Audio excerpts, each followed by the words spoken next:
میں مبلغ بنوں سنتوں کا، خوب چرچا کروں سنتوں کا، ہو کرم بہر خاک مدینہ۔ الحمدللہ رب العالمین والصلاة والسلام علی سید المرسلین، اما بعد فاعوذ باللہ من الشیطان الرجیم، بسم اللہ الرحمن الرحیم۔ پڑھیے الصلاة والسلام علیک یا رسول اللہ وعلی آلک واصحابک یا حبیب اللہ۔ الصلاة والسلام علیک یا نبی اللہ وعلی آلک واصحابک یا نور اللہ۔ نویت سنت الاعتکاف۔ میرے پیارے اور محترم اسلامی بھائیوں اور مدنی چینل کے ناظرین، الحمدللہ عز و جل دعوت اسلامی کے طریقہ کار کے مطابق ہر جمعرات کو بعد نماز مغرب پاکستان کے سینکڑوں شہروں کے ساتھ ساتھ دنیا بھر کے ہزاروں مقامات پر ہفتہ وار سنتوں بھرے اجتماع کا سلسلہ ہوا کرتا ہے۔ اسی سلسلے میں الحمدللہ آج مدنی چینل کے اسلامی بھائیوں کے ساتھ ہم دعوت اسلامی کے مدنی مرکز حیدرآباد باب الاسلام سندھ میں فیضان مدینہ میں موجود ہیں اور یہاں ہونے والے ہفتہ وار سنتوں بھرے اجتماع میں شریک ہیں۔ اللہ تبارک و تعالی ہم سب کا یہاں جمع ہونا اپنی بارگاہ میں قبول فرمائے۔ اس سے پہلے کہ بیان کا سلسلہ ہو، آئیے اچھی نیتیں کر لیتے ہیں۔ مدینے والے مصطفیٰ صلی اللہ تعالی علیہ وسلم کا فرمان عظمت نشان ہے، نیت المؤمن خیر من عملی۔ مومن کی نیت اس کے عمل سے بہتر ہے۔ آئیے اچھی نیتیں کر لیتے ہیں۔ سب سے پہلے یہ نیت کرتے ہیں کہ اللہ کی رضا کے لیے اول تا آخر اجتماع میں شرکت کروں گا، توجہ کے ساتھ بیان سنوں گا، بات چیت سے بچتے ہوئے، موبائل فون کے استعمال سے بچتے ہوئے، ادھر ادھر دیکھنے یا دیگر کاموں میں مصروف ہونے سے بچتے ہوئے، ممکن ہوا تو با ادب دو زانو بیٹھ کر بیان سنوں گا۔ تو جن اسلامی بھائیوں کے لیے ممکن ہو وہ دو زانو بیٹھ جائیں انشاءاللہ بیان کی تعظیم کی نیت سے، تو اس طرح بیٹھنے کا بھی ثواب ملے گا۔ یہ بھی نیت کر لیں جن کے لیے ممکن ہو، اہم باتیں لکھ لوں گا۔ بیان کے بعد سلام اور مصافحہ کی سنت بھی ادا کروں گا۔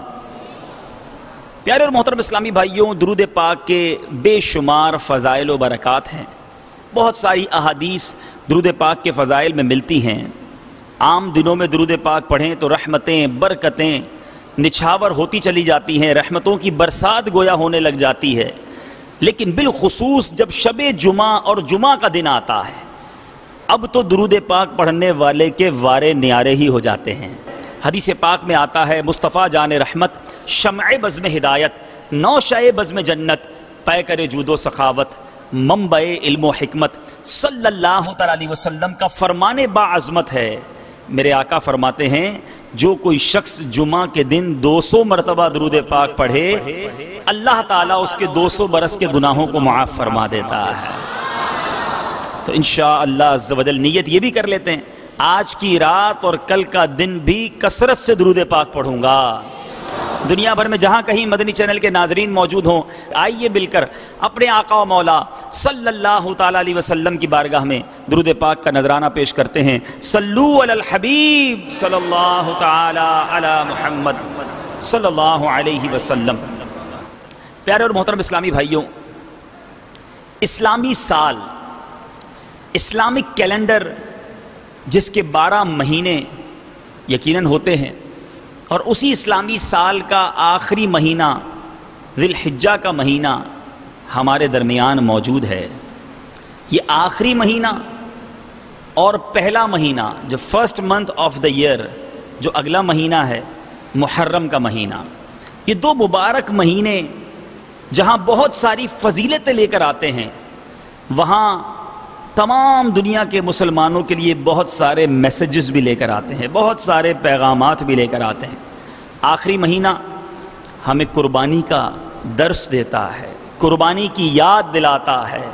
اس مہینے میں جہاں ساری دنیا کے ہزاروں لاکھوں مسلمان سفر کر کے، سفر کی صعوبتیں برداشت کر کے، اپنا مال خرچ کر کے، اپنے وطن کو چھوڑ کر، سفر کی تھکان اور سفر کی تمام مشکلوں کو برداشت کر کے، قربانی دے کر مکہ مکرمہ پہنچتے ہیں اور وہاں پر حج ادا کرتے ہیں۔ یہ قربانی لاکھوں مسلمان دیتے ہیں، لیکن ساتھ ساتھ 10 ذی الحجہ کو ساری دنیا میں لاکھوں نہیں بلکہ کروڑوں مسلمان اپنے رب کے حضور قربانی پیش کرتے ہیں، جانور قربان کیے جاتے ہیں۔ تو گویا یہ مہینہ پوری دنیا کے لیے گلوبلی ایک قربانی کا میسج دیتا ہے، قربانی کا پیغام دیتا ہے، قربانی کی یاد دلاتا ہے۔ اور جیسے ہی اگلا پہلا مہینہ آتا ہے، محرم کا مہینہ، تو وہ مہینہ تو ایسی لازوال قربانی کی یاد دلاتا ہے جب کربلا والوں نے اپنے سارے خاندان کو سرکار دو عالم صلی اللہ تعالی علیہ وسلم کے دین کی سربلندی کے لیے قربان کر دیا، خاندان کا خاندان لٹا دیا اور پرچم اسلام کو سر بلند کر کے رکھ دیا۔ تو پتہ چلا کہ پہلا مہینہ بھی قربانی، آخری مہینہ بھی قربانی۔ ہمارے اسلام میں قربانی کی کتنی بڑی اہمیت ہے، یہ ہم سب کے ذہنوں میں یاد تازہ کروانے کے لیے یہ ایام آیا کرتے ہیں۔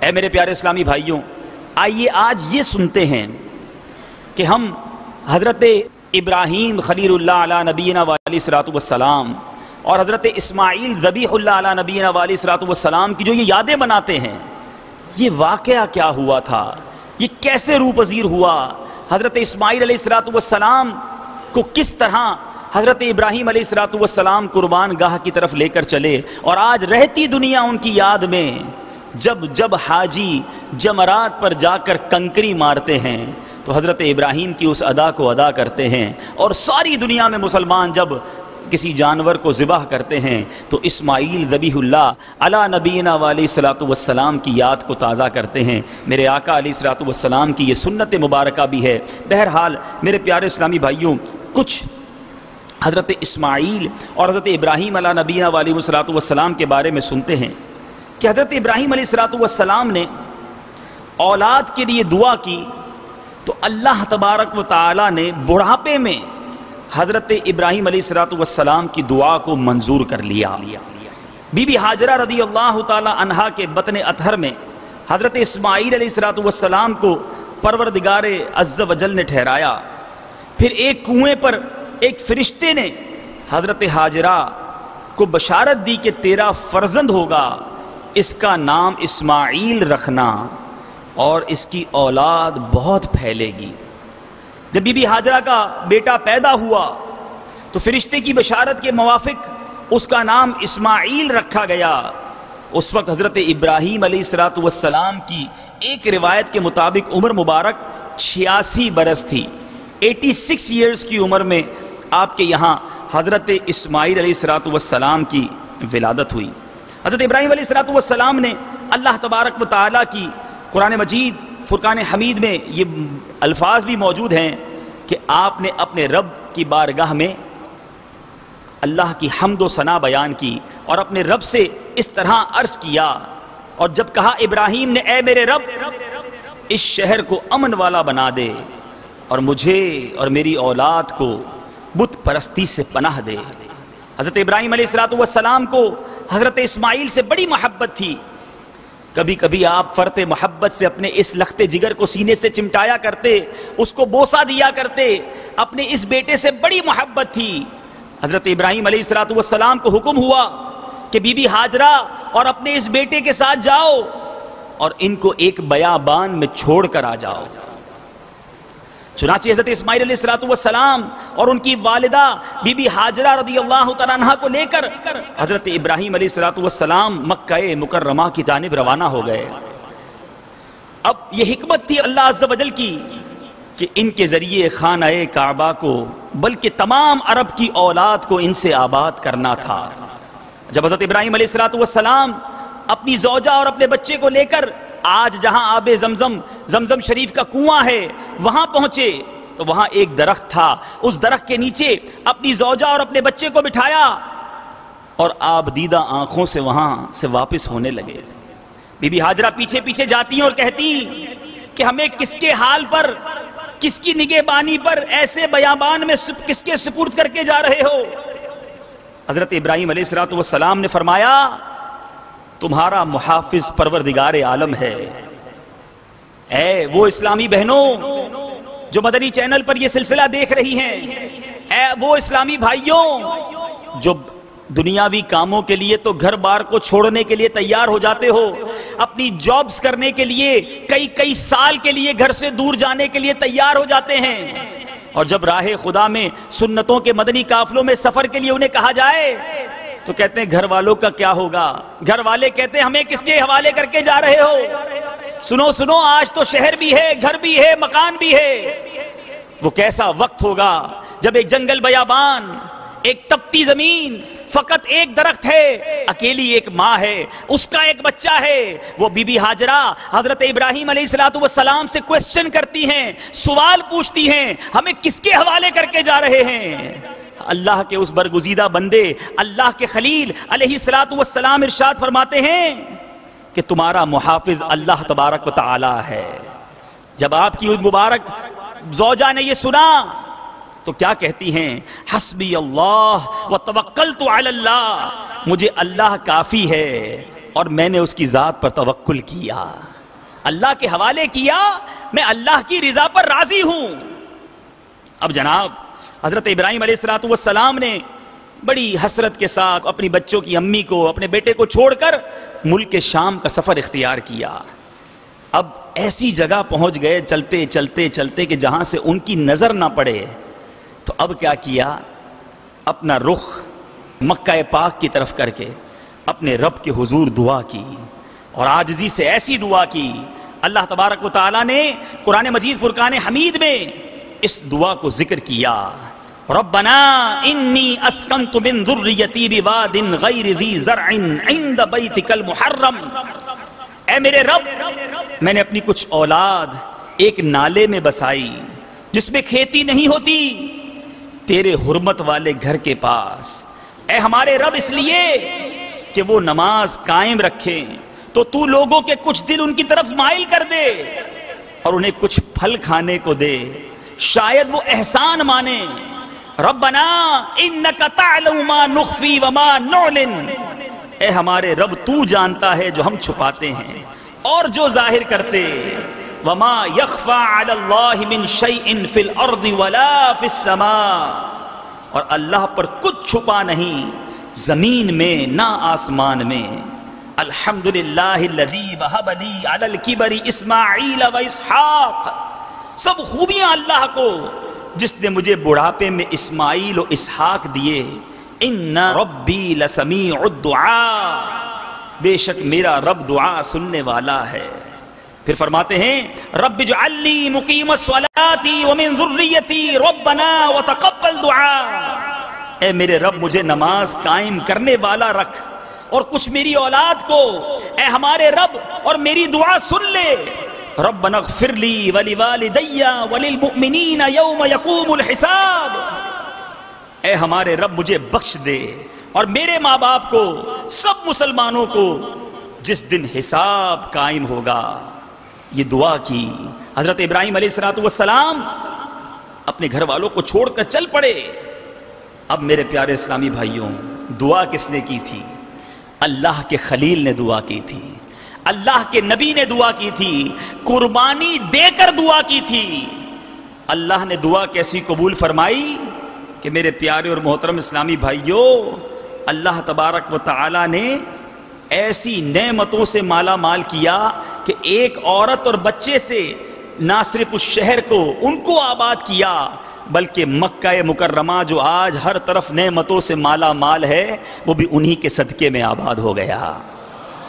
حضرت ابراہیم علیہ السلام اللہ تعالیٰ کے حکم سے آتے جاتے رہتے، آہستہ آہستہ وہاں عمارتیں بننا شروع ہو گئیں۔ حضرت اسماعیل علیہ السلام کے اخراجات انہوں نے اپنے ذمے ٹھہرائے، اور اب یہ معاملہ آگے بڑھتا رہا۔ جب حضرت اسماعیل علیہ السلام کی عمر 7 برس کی ہوئی ذرا غور کیجئے گا، 86 سال کی عمر میں بیٹا ملے، بڑا پیار ہو، بڑی محبت ہو، اور اب 7 سال کا ہو۔ بچہ جب بٹوین 10 ایئرز ہوتا ہے، 10 سال کے نیچے ہوتا ہے، تو ماں باپ کی آنکھوں کا بڑا تارا ہوتا ہے۔ تھوڑا بڑا ہو جاتا ہے تو ویسے ہی گھر میں نہیں ٹکتا آج کل کا بچہ، لیکن چھوٹا بچہ بہت زیادہ پیارا ہوتا ہے، بڑا پیار ہوتا ہے۔ 7 سال کی عمر ہے، اللہ تبارک و تعالیٰ کی طرف سے حضرت ابراہیم علیہ السلام کو خواب میں حکم ہوا، حکم ہوتا ہے کہ میری رضا کے لیے اپنی پیاری چیز قربان کر۔ حضرت ابراہیم علیہ السلام نے ذو الحجہ کی پہلی رات آپ نے یہ خواب دیکھا۔ ایک کہنے والا کہتا ہے، اے خلیل اپنی پیاری چیز ذبح کر۔ جب بیدار ہوئے تو چند بکریاں ذبح کر دیں۔ دوسری رات ویسے ہی خواب دیکھا، صبح ہوئی تو چند گائیں قربان کر دی۔ تیسری رات بھی وہی حکم ہوا، صبح چند اونٹ ذبح کر دیے۔ ہر رات یہی خواب دیکھتے اور آپ قربانیاں بڑھاتے جاتے۔ پھر 8ویں رات کو حکم ہوا کہ اللہ تبارک و تعالیٰ کی طرف سے یہ حکم ہے کہ اپنے بیٹے کو ذبح کرنا ہے، بیٹے کو ذبح کرنا ہے۔ 9ویں رات کو بھی یہی حکم دیا گیا۔ اب 10ویں رات آ گئی، یہی حالت دیکھی۔ پھر اللہ تعالیٰ کے امر کی تعظیم کا ارادہ کیا۔ پھر حضرت ابراہیم علیہ السلام خانہ کعبہ میں گئے تو وہاں سے بھی یہی آواز آئی، اے ابراہیم اپنے بیٹے کو لوجہ اللہ، اللہ کے لیے ذبح کر۔ تب حضرت اسماعیل علیہ السلام کو آپ نے اپنی زوجہ کو کہا، ان کی والدہ کو کہا انہیں تیار کرو۔ تیار کیا، کہا میں اپنے دوست کے یہاں اسے لے جاتا ہوں، اور حضرت اسماعیل علیہ السلام کو بھی لے جاتا ہوں، خود بھی اپنے دوست کے یہاں جا رہا ہوں۔ والدہ نے حضرت اسماعیل کو غسل دیا، نئے کپڑے پہنائے، کنگھی کی خوشبو لگائی۔ بی بی ہاجرہ نے اپنے بیٹے کو تیار کر کے حضرت ابراہیم کے سپرد کر دیا، اور کیا کہا، افوض امری اللہ ان اللہ بصیر بالعباد، یعنی میں نے اپنا کام اللہ کے سپرد کیا، بے شک اللہ تعالیٰ اپنے بندوں کو دیکھنے والا ہے۔ حضرت ابراہیم علیہ السلام نے رسی اور چھری خفیہ لے لی اور مینا کی طرف روانہ ہو گئے۔ ان کے جانے کے بعد اب شیطان کا کام شروع ہوتا ہے۔ اللہ کی راہ میں قربانی دی جائے، نیکی کا کوئی بہت بڑا کام کیا جائے، شیطان کیسے خاموش بیٹھ سکتا ہے؟ پہلے بی بی ہاجرہ کے پاس گیا، کہا پتہ ہے ابراہیم تمہارے بیٹے کو کہاں لے جا رہے ہیں؟ کہا وہ تو اپنے دوست کے پاس لے جا رہے ہیں۔ کہا نہیں، تیرے بیٹے کو ذبح کرنے لے جا رہے ہیں۔ بی بی نے کہا ایسا کون سا باپ ہوتا ہے جو اپنے بیٹے کو ذبح کرے؟ اللہ کا خلیل ایسا کام کیسے کر سکتا ہے؟ شیطان نے جواب دیا، تیری بات ٹھیک ہے، ایسا کوئی باپ نہیں ہوتا، لیکن چونکہ اللہ کا حکم ہوا ہے اس لیے حضرت ابراہیم یہ کر رہے ہیں۔ شیطان نے جواب دیا۔ بی بی صاحبہ نے کیا کہا، سنو سنو، اگر اس وقت مدنی چینل پر اسلامی بہنیں سن رہی ہیں جن کو یہ پتا ہوتا ہے کہ یہ اللہ کا حکم ہے، مگر پھر بھی کہتی ہیں میری بات مانی جائے، میری جو ڈیزائرز ہیں، میری جو خوشنودی ہے، ہمارے خاندان کا یہ طریقہ ہے، ہمارے خاندان کے یہ رسم و رواج ہیں۔ ارے برابر والے نے گاڑی لے لی، اب شوہر کو کہتی ہیں حرام کمانا ہو تو حرام کماؤ، ہمیں بھی گاڑی چاہیے۔ برابر والے نے گھر میں سامان لایا، ہمیں بھی گھر میں سامان لانا ہے۔ ایک تو وہ عورتیں ہیں جو اس طرح کر کے اپنے شوہروں کو، اپنے گھر والوں کو حرام کام میں اللہ کے احکام کے خلاف اکساتی رہتی ہیں، دوسری طرف وہ ماں ہے جس کے بیٹے کو ذبح کرنے لے جایا جا رہا ہے۔ شیطان آ کر کہتا ہے پتہ ہے جس لخت جگر کو بڑی آرزوؤں سے پایا، آج اسے اس کا باپ ذبح کرنے گیا ہے۔ کیوں گیا ہے؟ کہا اس لیے گیا ہے کہ اللہ کا حکم ہے۔ وہ ماں کیا کہتی ہے؟ کہتی ہے اگر اللہ کا حکم ہے تو میں دل و جان سے راضی ہوں۔ ارے ایک بیٹا کیا، اگر میرے 1000 بیٹے ہوں وہ سب کے سب اللہ کی راہ میں قربان کرنے کے لیے تیار ہوں۔ ارے یہ تھے ہمارے اسلاف، یہ دی ہیں قربانیاں انہوں نے۔ آج مائیں اپنے بچوں کو مسجدوں میں آنے سے روک رہی ہیں، آج مائیں اپنے بچوں کو سنتیں اپنانے سے روکتی ہیں، آج بہنیں اپنے بھائی کو امامہ پہننے سے روکتی ہیں۔ نہیں نہیں بھیا، مولوی بن جاؤ گے تو شادی نہیں ہوگی، آقا کی سنت پر عمل کر لو گے تو لوگ کیا کہیں گے؟ اور ایک وہ مائیں ہوتی تھیں، ایک وہ بہنیں ہوتی تھیں جو تیار کر کے اللہ کی راہ میں قربان کرنے بھیجتی۔ شیطان کا یہاں وار نہ چلا. اب یہ شیطان مایوس ہو کر کہاں گیا؟ اب حضرت اسماعیل کے پاس جاتا ہے. چھوٹی سی عمر ہے, ان کو وسوسے ڈالنا شروع کیے. حضرت اسماعیل کو کہا تمہیں ذبح کر رہے ہیں, تمہارے والد تمہیں جو لے جا رہے ہیں نا تمہیں ذبح کر دیں گے. کہا کیسے ذبح کریں گے؟ کہا اللہ کا حکم ہے اس لیے ذبح کریں گے. وہ پرورش دیکھیے, وہ بچہ دیکھیے, اللہ کے نبی ہیں, کہتے ہیں میری ایک جان ہے, اگر 1000 جانیں بھی ہوں تو خدا کی راہ میں قربان کرنے کے لیے تیار ہوں. ہم تو شعر پڑھتے ہیں نا, انہوں نے کر کے دکھایا. یہ ایک جان کیا ہے, اگر ہوں کروڑوں تیرے نام پر سب کو وارا کروں میں. کس طرح کی قربانی کی بات کی جائے, کیسی کیسی قربانیاں دی گئی ہیں. بہرحال اب سب سے نا امید ہو کر شیطان پہنچا حضرت ابراہیم علیہ السلام کے پاس. حضرت ابراہیم علیہ السلام نے پہچان لیا کہ یہ مردود شیطان ہے. آپ نے ڈھیلا اٹھا کر مارا, اسے کنکری ماری اور حکم کی تعمیل شروع کر دی. اللہ اللہ میرے پیارے اور محترم اسلامی بھائیوں, قرآن مجید فرقان حمید میں اس واقعے کو کس طرح قرآن بیان کرتا ہے.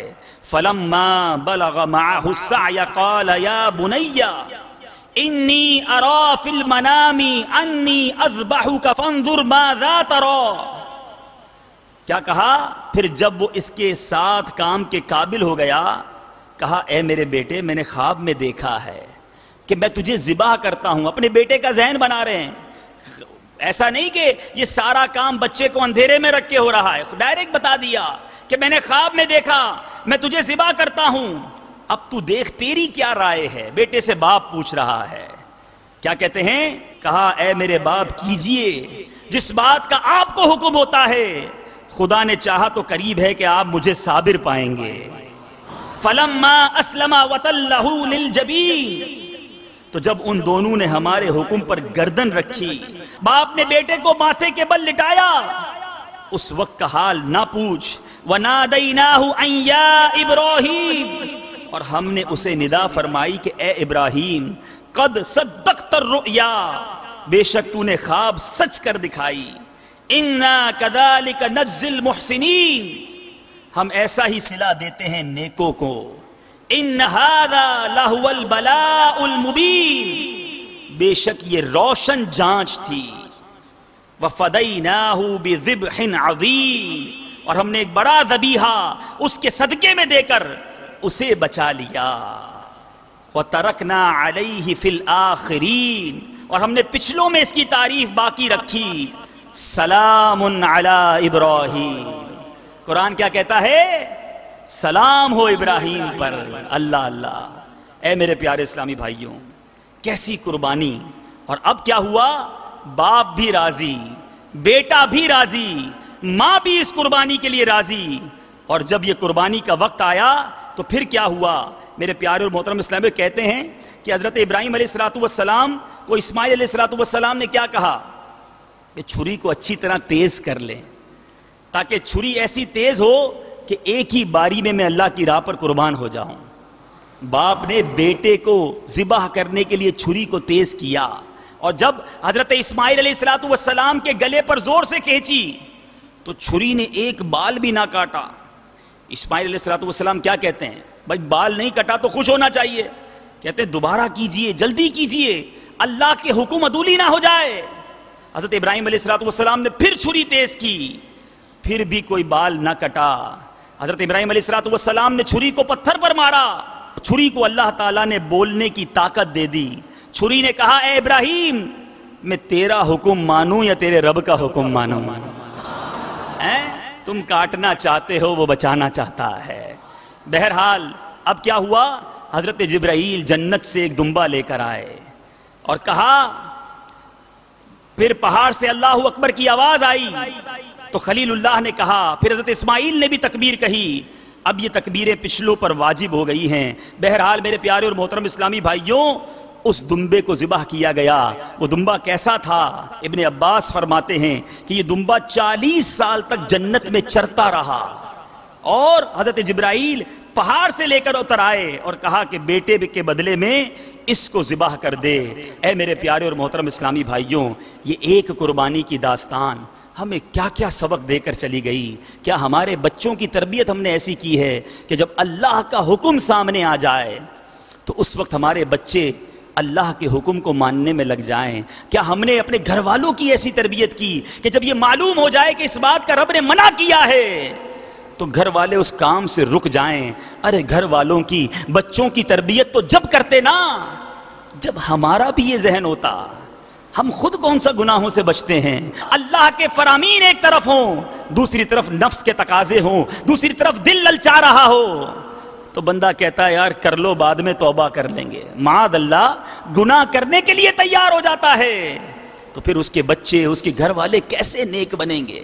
یہ کیسا گھرانہ تھا کہ جب بیوی بچوں کو بیابان میں چھوڑا، اللہ کے نام پر چھوڑا، وہ صبر کے ساتھ رہنے کے لیے تیار ہو گئے، اور جب بچے کو ذبح کرنے کا حکم دیا، جب زوجہ بھی راضی ہے اور جو جس کو ذبح کرنا ہے وہ بھی راضی ہے، وہ باپ بھی خوش ہے، رب نے کیا فرمایا؟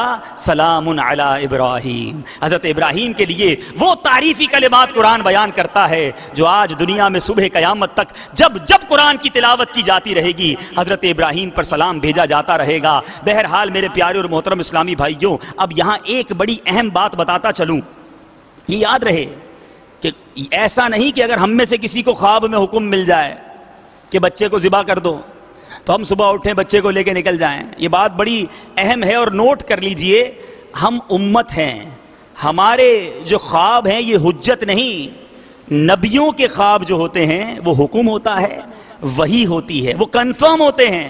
ہمارا یہ کام نہیں کہ ہم ایسا کام کرنے لگ جائیں جس کا خواب میں ہمیں حکم دیا جائے۔ تو یہ بہت اہم بات تھی جو یہاں کہنا ضروری تھا۔ بہرحال پھر ہم آتے ہیں آج کے دور میں جو یاد منائی جاتی ہے، قربانی کی جاتی ہے۔ ایک تو ہمیں یہ کانسیپٹ کلیئر ہونا چاہیے کہ یہ قربانی کس یاد میں، کس سینیریو میں، کیا ایسا عظیم واقعہ ہوا تھا جس کی یاد میں آج رہتی دنیا قربانی کرتی ہے، اور اس کے فضائل کیسے مدینے والے مصطفیٰ صلی اللہ تعالی علیہ وسلم کی حدیثیں حدیث کی کتابوں میں جگمگا رہی ہیں، جو قربانی کرنے والوں کی دل جوئی بھی کرتی نظر آتی ہیں اور قربانی کی ترغیب دلاتی بھی نظر آتی ہیں۔ میرے آقا فرماتے ہیں قربانی کرنے والے کو قربانی کے جانور کے ہر بال کے بدلے میں ایک نیکی ملتی ہے۔ کبھی اپنے سر کے بال کاؤنٹ کیے ہم اپنے سر کے بال کاؤنٹ نہیں کر سکتے، گن نہیں سکتے، تو جانور کے جسم پہ کتنے بال ہوتے ہیں؟ تو ان گنت نیکیاں، خوش نصیب ہے وہ لوگ جو قربانی کرتے ہیں۔ مصطفیٰ صلی اللہ علیہ وسلم فرماتے ہیں جس نے خوش دلی سے طالب ثواب ہو کر قربانی کی تو وہ آتش جہنم سے حجاب یعنی روک ہو جائے گی۔ یہ قربانی جہنم کے عذاب سے بچا لے گی۔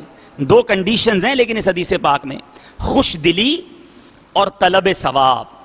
یہ بہت بڑا پرابلم ہے۔ قربانی کرنے والوں سے پوچھو کیا نیت ہے؟ ذرا خاندان والے خوش ہو جائیں، بچے خوش ہو جائیں، محلے میں ذرا نام ہو جائے، میرا جانور کیسا ہے ذرا لوگ دیکھ لیں۔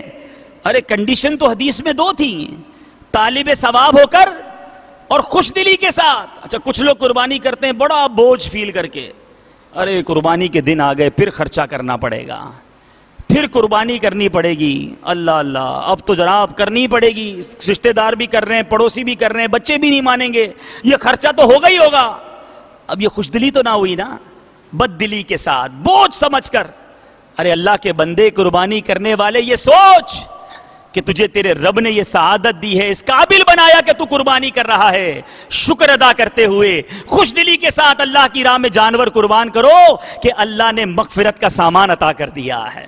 تو قربانی خوش دلی کے ساتھ کرنی ہے، طالب ثواب ہو کر کرنی ہے۔ میرے آقا علیہ الصلوۃ والسلام فرماتے ہیں اپنی مبارک بیٹی کو کیا سکھا رہے ہیں؟ اے فاطمہ رضی اللہ تعالی عنہا، اپنی قربانی کے پاس موجود رہو، کیونکہ اس کے خون کا پہلا قطرہ گرنے سے پہلے تمہارے سارے گناہ معاف کر دیے جائیں گے۔ یہ چھوٹا کام نہیں، یہ قربانی میں سستی نہیں کرنی چاہیے، جن پر واجب ہے خوش دلی کے ساتھ خوشی خوشی۔ ارے اللہ نے پھر بقرہ عید عطا فرمائی، پھر یہ مہینہ آیا، مجھے رب نے صاحب استطاعت بھی کیا، مولا تیرا شکر ہے، اور پھر خوش دلی کے ساتھ اللہ کی راہ میں قربانی کرے۔ میرے آقا علیہ الصلوۃ والسلام فرماتے سنیے، وہ لوگ جو قربانی نہیں کرتے، کنجوسی کرتے ہیں یا کوئی نہ کوئی عذر بنا لیتے ہیں. میرے آقا کیا فرماتے ہیں؟ فرماتے ہیں جس شخص میں قربانی کرنے کی وسعت ہو، استطاعت رکھتا ہو، پھر بھی وہ قربانی نہ کرے تو وہ ہماری عیدگاہ کے قریب نہ آئے. دور کر دیا اپنے آپ سے، ہماری عیدگاہ کے بھی قریب نہ آئے. اب ایسے لوگ سوچیں کہ جو قربانی کے دنوں میں نئی نئی باتیں لاتے ہیں کہ جناب قربانی کی جگہ کسی غریب کی مدد کر دو، قربانی کی جگہ کوئی اور نیک کام کر دو. ارے ہم ہوتے کون ہیں فیصلہ کرنے والے؟ احادیث میں یہ مفہوم موجود ہے کہ اس دن، قربانی والے دن، اللہ کی راہ میں جانور کا خون بہانے سے زیادہ اور کوئی افضل عمل نہیں ہے. ارے جب یہ روایتوں میں، حدیثوں میں مفہوم موجود ہے تو میں اور آپ کون ہوتے ڈیسیشن لینے والے کہ اس دن جناب ان پیسوں سے کوئی اور کام کر لیا جائے؟ ارے کسی غریب کی مدد کرو گے، کسی رشتہ دار کی شادی کروا دو گے، اس رقم سے کسی کا بھلا کرو گے، نیت تو یہی ہے نا کہ ثواب کمانا ہے. ارے جب حدیث کہتی ہے کہ اللہ کے یہاں ان دنوں میں مقبول عمل قربانی کرنا ہے تو ثواب دینے والا رب ہے، حکم اس کی طرف سے ہے، تو ہمارا کام ماننا ہے اور ان دنوں فقط قربانی ہی کرنی چاہیے، خوش دلی کے ساتھ کرنی چاہیے. ورنہ ہم نے سنا میرے آقا فرماتے ہیں وہ ہماری قربان گاہ کے قریب بھی نہ آئے. اس طرح میرے آقا نے ارشاد فرمایا. بہرحال میرے پیارے اور محترم اسلامی بھائیوں، اب فتاوی امجدیہ میں ایک فتویٰ ہے، اس کا کچھ حصہ میں آپ کو بتاتا ہوں. اگر کسی پر قربانی واجب ہے اور اس وقت اس کے پاس روپے نہیں ہیں تو قرض لے کر یا کوئی چیز فروخت کر کے بھی وہ قربانی کرے. یعنی اب بتاؤں گا میں اس کا نصاب کیا ہے، ابھی انشاءاللہ بیان کے آگے ہم سنیں گے کہ کتنا نصاب ہوگا تو قربانی ہوگی. اگر وہ نصاب ہے لیکن کیش ہاتھ میں نہیں ہے تو کسی چیز کو بیچنا پڑے تو بیچنی ہوگی یا قرض لینا ہوگا مگر قربانی کرنی ہوگی. یہ کوئی غلط کانسیپٹ نہ سمجھ لے کہ قرض لے کر بھی قربانی کرنی ہے. قرض اس نے لینا ہے جو صاحب نصاب ہے. ہاں ابھی ہاتھ میں کیش نہیں ہے، سونا ہے، چاہتا نہیں سونا بیچوں، یا پراپرٹی ہے، پتہ ہے پراپرٹی اتنی جلدی بکنی نہیں ہے، تو اب وہ قرض بھی لے لیکن قربانی ضرور کرے. کیا کیا فضیلت بتائیں قربانی کی. خوش نصیب ہوتے ہیں جو خوش دلی کے ساتھ قربانی کرتے ہیں. سرکار نامدار مدینے کے تاجدار صلی اللہ تعالی علیہ وسلم کا فرمان خوشبودار ہے، انسان بقرہ عید کے دن کوئی ایسی نیکی نہیں کرتا. جو میں بات کر رہا تھا یہ وہی حدیث پاک آ گئی. کوئی ایسی نیکی نہیں کرتا جو اللہ عز و جل کو خون بہانے سے زیادہ پیاری ہو. اور یہ جانور جو ہے نا جس کو قربان کرتے ہو، سنو سنو، یہ کیا کرے گا؟ یہ قربانی قیامت میں اپنے سینگوں، بالوں اور کھروں کے ساتھ آئے گی اور قربانی کا خون زمین پر گرنے سے پہلے اللہ کے یہاں قبول ہو جاتا ہے. لہٰذا خوش دلی سے قربانی کرو. حضرت شیخ عبدالحق محدث دہلوی فرماتے ہیں قربانی اپنے کرنے والے کے نیکیوں کے پلے میں رکھی جائے گی جس سے نیکیوں کا پلڑا بھاری ہو جائے گا. حضرت سیدنا علامہ علی قاری علیہ رحمت اللہ الباری فرماتے ہیں پھر یہ جو قربانی ہے اس کے لیے سواری بنے گی جس کے ذریعے یہ شخص پل صراط پر آسانی سے گزر جائے گا. پل صراط کی سواری بھی یہ قربانی بننی ہے. اور اس جانور کا ہر عضو مالک یعنی قربانی پیش کرنے والے کے ہر عضو کے لیے جہنم سے آزادی کا فدیہ بن جائے گا. جانور کا کان، اس کے کان، جانور کا آنکھ، قربانی کرنے والے کی آنکھ کے سامنے فدیہ بنتا چلا جائے گا. ہر عضو جو ہے قربانی کرنے والے کے عضو کے لیے فدیہ بنے گا. تو اے میرے پیارے اور محترم اسلامی بھائیوں، ہمیں پتہ چلا قربانی کرنے کے کتنے فضائل ہیں. اب یہاں ایک اہم بات، قربانی لوگ کرتے ہیں اس میں بہت ساری نیتیں. اچھا جانور لیں گے پھر لوگوں کو قیمت بتائیں گے اتنے کا خریدا ہے. ہاں جناب ہم تو ہر سال ایسا ہی کرتے ہیں جانور، پھر لوگوں کو بلائیں گے ذرا دیکھ کے جاؤ میرا جانور، ذرا محلے میں بھی دکھایا جائے. اب یہاں بھی وہ بات نیتوں کی آ جائے گی. اچھا جانور کیجئے، خوبصورت جانور کیجئے، قیمتی جانور قربان کیجئے، مگر نیتوں کو بھی صاف رکھیے. اگر نیتیں کچھ اور ہیں، قرآن مجید فرقان حمید میں سورہ حج میں اللہ تعالیٰ ارشاد فرماتا ہے، ترجمہ کنز الایمان، اللہ کو ہرگز نہ ان کے گوشت پہنچتے ہیں نہ ان کے خون، ہاں تمہاری پرہیزگاری اس تک باریاب ہوتی ہے. تقوی، اچھی نیت، اللہ کی رضا حاصل کرنے کے لیے قربانی کرے، نہ کہ دنیا والوں کو دکھانے کے لیے. اے میرے پیارے اور محترم اسلامی بھائیوں، سرکار دو عالم صلی اللہ علیہ وسلم کی بارگاہ میں صحابہ کرام نے سوال کیا، یا رسول اللہ صلی اللہ علیہ وسلم یہ قربانیاں کیا ہیں؟ آقا علیہ السلام نے فرمایا یہ تمہارے باپ ابراہیم علیہ السلام کی سنت ہے. صحابہ نے عرض کی یا رسول اللہ کیا اس سے ہمیں کوئی ثواب بھی ملے گا؟ مدینے والے مصطفیٰ صلی اللہ تعالی علیہ وسلم نے فرمایا ہاں، قربانی کے جانور کے ہر بال کے بدلے میں ایک نیکی ملے گی۔ صحابہ نے عرض کیا یا رسول اللہ صلی اللہ علیہ وسلم اگر اون والا جانور ہو، بال نہ ہو، اون ہو، تو میرے آقا نے فرمایا اون والا جانور ہو تو اون کے ہر بال کے بدلے میں بھی ایک نیکی ملے گی۔ تو کس قدر نیکیاں ہیں میرے پیارے اور محترم اسلامی بھائیوں۔ قرآن مجید فرقان حمید میں سورہ کوثر بچے کو یاد ہے، اس میں ایک آیت کا جز فَصَلِّ لِرَبِّكَ وَانْحَرْ، ٹھیک ہے، اس کا ترجمہ ہے کنز ایمان، تو تم اپنے رب کے لیے نماز پڑھو اور قربانی کرو۔ فخر الملہ والدین امام فخر الدین رازی علیہ رحمت اللہ الباری اس آیت مبارکہ کے تحت لکھتے ہیں کہ احناف نے اس آیت مبارکہ سے قربانی کے وجوب کا استدلال فرمایا ہے، اور تفسیر خازن میں ہے کہ لوگ غیر اللہ کے لیے نماز پڑھتے تھے اور غیر اللہ کے نام کی قربانی کرتے تھے۔ اللہ تعالیٰ نے اپنے نبی صلی اللہ تعالیٰ علیہ وسلم کو اپنے لیے نماز پڑھنے اور بنیت تقرب قربانی کرنے کا حکم ارشاد فرمایا۔ اسی طرح میرے پیارے اور محترم اسلامی بھائیوں، اس آیت مبارکہ کے تحت ایک قول یہ بھی لیا گیا ہے فَصَلِّ لِرَبِّكَ میں جس نماز کا حکم دیا ہے اس سے مراد نماز عید ہے، اور ونحر میں نہر سے مراد قربانی ہے۔ بہرحال میرے پیارے اور محترم اسلامی بھائیوں، میرے آقا مدینے والے مصطفیٰ صلی اللہ تعالی علیہ وسلم کی سنت مبارکہ، اور جب میرے آقا قربانی کرتے، آئیے اب مدینے والے آقا جب قربانی کرتے اس کا بھی کچھ حال سنتے ہیں، آقا کی کیا ادا ہوتی وہ بھی سنتے ہیں اور جھومتے ہیں۔ درود پاک پڑھ لیں، صلو علی الحبیب صلی اللہ تعالی علی محمد صلی اللہ علیہ وسلم۔ میرے آقا مدینے والے مصطفیٰ صلی اللہ تعالی علیہ وسلم جب قربانی کرتے تو کیا دعا پڑھتے؟ اللہ اللہ، یہ دعا ہمیں بھی پڑھنی ہے، کتابوں میں موجود ہے۔ امیر اہل سنت کا بڑا ہی پیارا رسالہ ابلغ گھوڑے سوار، اس میں بھی یہ دعا موجود ہے۔ دعا کتنی پیاری، ترجمہ کتنا پیارا۔ میرے آقا علیہ الصلوۃ والسلام فرماتے ہیں میں نے اپنے منہ اس کی طرف کیا جس نے آسمان و زمین بنائے، ایک اسی کا ہو کر، اور میں مشرکوں میں نہیں۔ پھر آگے کیا فرمایا؟ بے شک میری نماز، میری قربانیاں اور میرا جینا اور میرا مرنا سب اللہ کے لیے ہے جو رب سارے جہان کا۔ کیسا پیارا انداز، یہ قرآن میں موجود ہے۔ میرا سب کچھ اپنے رب کے لیے ہے، پھر اس کا کوئی شریک نہیں، مجھے یہی حکم ہے اور میں مسلمانوں میں ہوں۔ بہرحال میرے پیارے اور محترم اسلامی بھائیوں، نبی پاک صلی اللہ تعالی علیہ وسلم جب قربانی کرتے تو اور کیا کرتے؟ اللہ اللہ۔ میرے آقا علیہ الصلوۃ والسلام جب قربانی کرتے تو یہ الفاظ زبان مبارک پر ہوا کرتے، اے اللہ یہ ایک میری طرف سے ہے، دوسرا جو ہے میرے اس امتی کی طرف سے قبول فرما لے جو قربانی نہ کر سکتا ہو۔ نبی پاک قربانی کرتے تو اپنے ان امتیوں کو یاد رکھتے کہ مولا جو قربانی نہیں کر سکتے ان کی طرف سے بھی قربانی قبول فرما لے۔ ایک اور روایت میں ہے میرے آقا فرماتے اے اللہ عز و جل اسے محمد صلی اللہ تعالی علیہ وسلم اور آل محمد اور امت محمد کی طرف سے قبول فرما لے۔ اللہ اللہ، میرے آقا کتنے شفیق، کیسے مہربان۔ اے امتیوں دیکھو دیکھو، تمہارے نبی تمہیں کہیں بھی نہ بھولے۔ اور آج ہمارا کیا حال ہے، ہم اپنے آقا کو کتنا یاد کرتے ہیں۔ آقا کے کس کس احسان کی بات کی جائے، دنیا میں تشریف لائے، سجدہ کرتے ہیں، اپنی امت کو یاد کرتے ہیں۔ معراج کی شب رب کے پاس جائیں، اپنی امت کو یاد کرتے ہیں۔ قربانی کریں، اپنی امت کو یاد کرتے ہیں۔ دنیا سے پردہ فرمائیں، قبر انور میں اتارا جائے، اپنی امت کو یاد فرماتے ہیں۔ علماء فرماتے ہیں، روایتوں میں موجود ہے، آج بھی مدینہ منورہ میں روضہ اقدس کے اندر میرے آقا اپنی امت کو یاد فرما رہے ہیں۔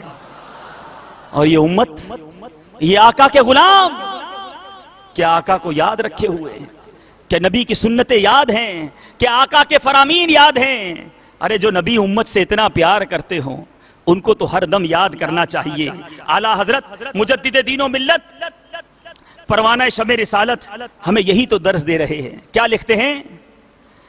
ان کے در پر جیسے ہو مٹ جائیے ناتوانوں کچھ تو ہمت کیجئے، ناتوانوں کچھ تو ہمت کیجئے، ڈوب کر یادیں لبے شاداب میں آب کوثر کی سباحت کیجئے، آب کوثر کی سباحت کیجئے، ان کے در پر بیٹھئے بن کر فقیر، بے نواں فکر ثروت کیجئے، بے نواں فکر ثروت۔ اور آقا کا حسن کیسا؟ اعلیٰ حضرت کیا لکھتے ہیں؟ جس کا حسن اللہ کو بھی بھا گیا، ایسے پیارے سے محبت کیجئے، ایسے پیارے سے محبت کیجئے، اور نعرہ کیجئے یا رسول اللہ کا، مفلسوں سامان دولت کیجئے، مفلسوں سامان دولت کیجئے۔ اور آقا کے احسان دیکھو، آپ ہم سے بڑھ کے ہم پر مہربان، ہم کریں جرم آپ رحمت کیجئے، ہم کریں جرم آپ رحمت کیجئے۔ اور وہ آقا جو ہمیں کہیں نہ بھولے، آج بھی یاد رکھے ہوئے ہیں۔ اے آقا کے امتیوں، اس نبی کی یاد کو اپنا وظیفہ بنا لو۔ اعلیٰ حضرت یاد دلا رہے ہیں، جو نہ بھولا ہمیں غریبوں کو رضا،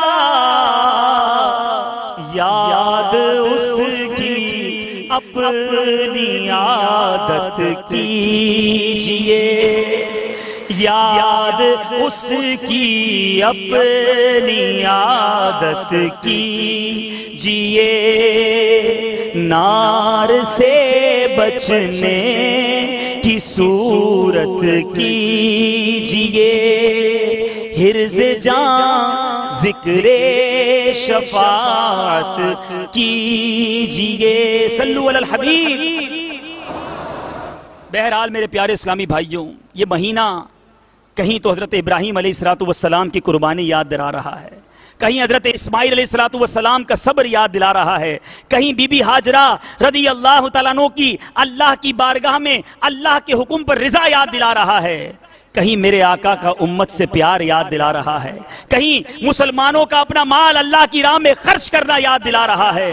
تو اے مسلمانوں، اس مہینے کے اس پیغام کو قبول کر لیجئے کہ انشاءاللہ جب بھی ہمارے دین اسلام کو ہمارے مال کی ضرورت پڑی، ہم قربانی دینے سے گریز نہیں کریں گے۔ سنتوں کی خدمت کے لیے ہمیں جب جب بلایا گیا، جب دعوت اسلامی والے کہیں گے ہم اپنے وقت کی قربانی دے کر لبیک کہیں گے۔ اسی طرح یہ بھی نیت کیجئے کہ انشاءاللہ ہمیں اپنے وطن کو چھوڑ کر، اپنے گھر کو چھوڑ کر، اگر سنتوں کی خدمت کے لیے دنیا کے کسی بھی کونے میں جانا پڑا، ہم اس قربانی دینے سے بھی دریغ نہیں کریں گے۔ اور جن جن پر قربانی واجب ہے، آج وہ نیت کریں کہ انشاءاللہ شرعی تقاضوں کے مطابق اپنی قربانی کو ضرور ادا کریں گے۔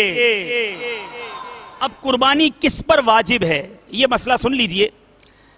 ہر بالغ مقیم مسلمان مرد و عورت مالک نصاب پر قربانی واجب ہے۔ مالک نصاب کون ہوگا، یہ بھی غور سے سن لیں۔ مالک نصاب وہ ہوگا کہ اس شخص کے پاس 52.5 تولہ چاندی یا اتنی مالیت کی رقم یا اتنی مالیت کا تجارت کا مال یا اتنی ہی مالیت کا حاجت اصلیہ کے علاوہ سامان ہو۔ اب حاجت اصلیہ کیا ہے یہ بھی سن لیجئے۔ حاجت اصلیہ سے مراد وہ چیزیں ہیں جن کی عموماً انسان کو ضرورت ہوتی ہے اور ان کے بغیر زندگی گزارنا، گزر اوقات کرنا بڑا دشوار ہوتا ہے، جیسے رہنے کا گھر، پہننے کے کپڑے، سواری، علم دین سے متعلق کتابیں، پیشے سے متعلق اوزار وغیرہ۔ اگر حاجت اصلیہ کی تعریف پیش نظر رکھی جائے تو بخوبی معلوم ہوگا کہ ہمارے اپنے گھروں میں بھی بہت ساری ایسی چیزیں ہوتی ہیں جو حاجت اصلیہ میں داخل نہیں ہوتی. چنانچہ اگر ان کی قیمت 52.5 تولہ چاندی کے برابر پہنچ گئی تو قربانی واجب ہوگی. تو یہ قربانی واجب کس پر ہوگی یہ بھی ہم نے سن لیا. اب ہو سکتا ہے کچھ اسلامی بھائی یہاں ایسے ہوں کہ وہ یہ سوچ رہے ہوں کہ جناب ہم پر تو قربانی واجب نہیں ہے, اتنی ساری فضیلتیں بتائی گئیں, ہم یہ فضیلتیں کیسے پا سکتے ہیں؟ اللہ کی رحمت پر قربان سنیے اور جھومیے. پہلے تو قربانی کرنے والے ایک مدنی پھول لے لیں, پھر جو قربانی نہیں کر رہے وہ بھی مایوس نہ ہوں. درود پاک پڑھ لیں, صلو علی الحبیب. مفسر شہیر حکیم الامت حضرت مفتی احمد یار خان علیہ رحمت المنان ایک حدیث پاک, جب عشرہ آ جائے اور تم میں سے کوئی قربانی کرنا چاہے تو اپنے بال و خال کو بالکل ہاتھ نہ لگائے, کہ تحت فرماتے ہیں یعنی جو امیر وجوباً یعنی ایسا غنی جس پر قربانی واجب ہو گئی وہ, یا فقیر ہے مگر نفلی قربانی کر رہا ہے, تو وہ ذوالحجۃ الحرام کا چاند دیکھنے سے قربانی تک ناخن, بال اور بدن کی مردار خال وغیرہ نہ کاٹے نہ کٹوائے, تاکہ حاجیوں سے قدر مشابہت ہو جائے کہ وہ لوگ احرام میں حجامت وغیرہ نہیں کرا سکتے, اور تاکہ قربانی ہر بال ہر ناخن کے لیے جہنم سے آزادی کا فدیہ بن جائے. اچھا فرماتے یہ حکم استحبابی ہے, مستحب ہے, واجب نہیں ہے. اب میرے پیارے اور محترم اسلامی بھائیوں, قربانی کرنے والے کا حجامت نہ کرانا بہتر ہے, لازم نہیں ہے. اور یہ ایک اور بڑی پیاری بات پتہ چلی کہ یہ کیوں کروایا جا رہا ہے, حاجیوں کی نقل ہو جائے تو اچھوں کی نقل بھی اچھی ہوتی ہے. اچھا یہ تو اب قربانی والوں کے لیے مدنی پھول آ گیا. اب جو قربانی نہیں کر رہے وہ بھی سن لیں. مفتی صاحب فرماتے ہیں بلکہ جو قربانی نہ کر سکے وہ بھی اس عشرہ یعنی ذوالحجۃ الحرام کے ابتدائی 10 ایام میں حجامت نہ کرائے, بقرعید کے دن بعد نماز عید حجامت کرائے تو انشاءاللہ عز و جل قربانی کا ثواب پائے گا. اللہ کی رحمت دیکھیے, رحمت دا دریا الہی ہر دم وگدا تیرا, جے ایک قطرہ بخشے مینوں کم بڑھ جاوے میرا. تو اللہ کی رحمت بہانے تلاش کرتی ہے, تو انشاءاللہ اس مدنی پھول پر بھی عمل کریں گے. تو اب قربانی کی بات ہوئی ہے تو وقت کی قربانی, پیسوں کی قربانی, کچھ نہ کچھ تو دیں گے نا. تو چلیں بھائی, حضرت ابراہیم علیہ السلام, حضرت اسماعیل علیہ السلام, بی بی حاجرہ رضی اللہ تعالی عنہا, ان سب کے ایصال ثواب کے لیے, ان کی بارگاہ میں تحفہ پیش کرنے کے لیے, پھر ہمارے آقا کی بارگاہ میں تحفہ پیش کرنے کے لیے. اور یہ شہر تو ویسے ہی ہمارے مرحوم رکن شورا حاجی زمزم رحمت اللہ تعالی علیہ کی یاد دلاتا ہے, بڑی ان کی یادیں یہاں وابستہ ہیں. تو ذوالحجہ میں 3 دن مدنی قافلے کی ان سب کو ایصال ثواب کرنے کی کون کون نیت کرتا ہے؟ ماشاءاللہ یہاں والے بھی نیت کریں, مدنی چینل کے ناظرین بھی نیت کریں انشاءاللہ. ابھی قربانی کی بات چلی ہے تو ہم اپنے وقت کی قربانی بھی دیں گے انشاءاللہ. اللہ تعالی ہم سب کو دعوت اسلامی کے مدنی ماحول پر استقامت عطا فرمائے. تو زمزم بھائی نے ایک بڑی پیاری تحریک امیر اہل سنت کی نگاہ کرم سے ہمیں عطا فرمائی تھی کہ ہر مہینے کے پہلے پیر یوم کفل مدینہ منایا جاتا ہے. اور وہ یوم کفل مدینہ کیا ہوتا ہے؟ اس دن لکھ کر بولنا ہے, نگاہوں کی حفاظت کرنی ہے. حیدرآباد والے تو بالخصوص, اور ساری دنیا میں جہاں جہاں اسلامی بھائی دیکھ رہے ہیں سب نیت کریں, ہم بھی یوم کفل مدینہ بنائیں گے. اللہ تبارک و تعالی ہم سب کو دعوت اسلامی کے مدنی ماحول پر استقامت عطا فرمائے. جو قربانی کر رہے ہیں اللہ تعالیٰ ان سب کو شریعت کے تقاضوں کے مطابق قربانی کرنے کی توفیق عطا فرمائے, اور ان سب کی قربانی کو اپنی بارگاہ میں قبول فرمائے. صلو علی الحبیب. میں مبلغ بنوں سنتوں کا, خوب چرچا کروں سنتوں کا, ہو کرم بہر خاک مدینہ.